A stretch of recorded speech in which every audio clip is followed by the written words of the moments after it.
নয় শুধু উপবাসী ভিখারি শঙ্করে, অন্নপূর্ণা ক্ষুধা মেটায় প্রতি ঘরে ঘরে। হ্যাঁ, চৈত্রের এক শান্ত নীরব প্রহর। হিমালয়ের কোলে কৈলাসে তখন দিব্য সংসার, ভগবান শিব আর দেবী পার্বতী। দুজনের মধ্যে অদ্ভুত এক ভারসাম্য, একদিকে বৈরাগ্য, অন্যদিকে স্নেহে ভরা সংসার। কিন্তু শিব তো মহাযোগী, সংসারের মোহ, আহার, প্রাচুর্য এসব তার কাছে একদম তুচ্ছ। একদিন গভীর ধ্যানে বসে হঠাৎ তিনি বলে উঠলেন, এই জগৎ, এই অন্ন সবই মায়া। শব্দগুলো যেন নিস্তব্ধ কৈলাসের বুকে প্রতিধ্বনি তুলল। দেবী পার্বতী চুপ করে শুনলেন, কিন্তু তার অন্তরে ঢেউ উঠল। কারণ তিনি জানেন, অন্ন মানে শুধু খাদ্য নয়, অন্ন মানে জীবন, অন্ন মানে অস্তিত্ব। যদি অন্নই মায়া হয়, তবে এই সৃষ্টির ভিত্তি তো নড়ে যায়। সেই মুহূর্তে দেবীর চোখে এক কঠিন সিদ্ধান্তের ঝলক দেখা গেল। তিনি আর শুধু পার্বতী রইলেন না, তিনি ধারণ করলেন এক নতুন রূপ, মা অন্নপূর্ণা। আর তারপর এক অদ্ভুত ঘটনা ঘটল। ধীরে ধীরে পৃথিবী থেকে অন্ন হারিয়ে যেতে শুরু করলো। ধানের খেতে বাতাস বইছে, কিন্তু শস্য নেই।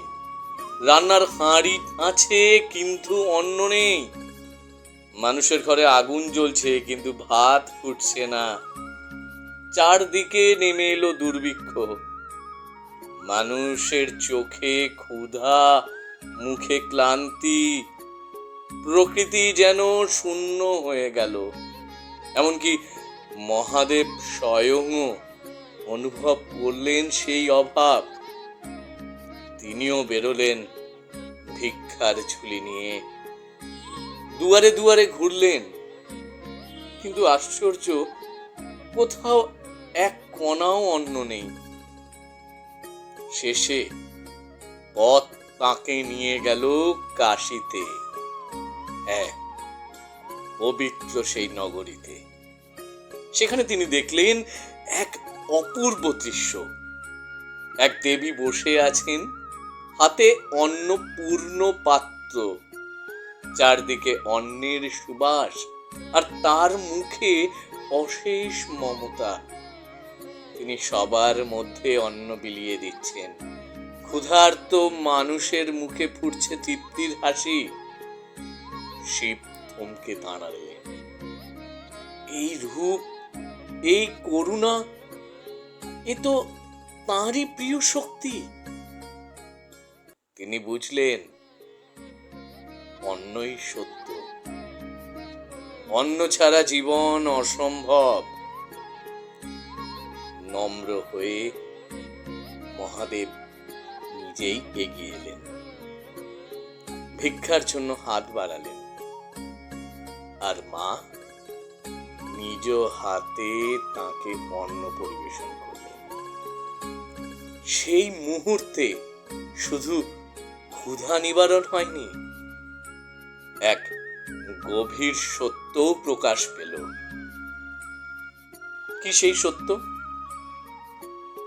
জ্ঞান অর্থাৎ শিব, আর অন্ন অর্থাৎ শক্তি মানে অন্নপূর্ণা, দুটোই সমান প্রয়োজনীয়।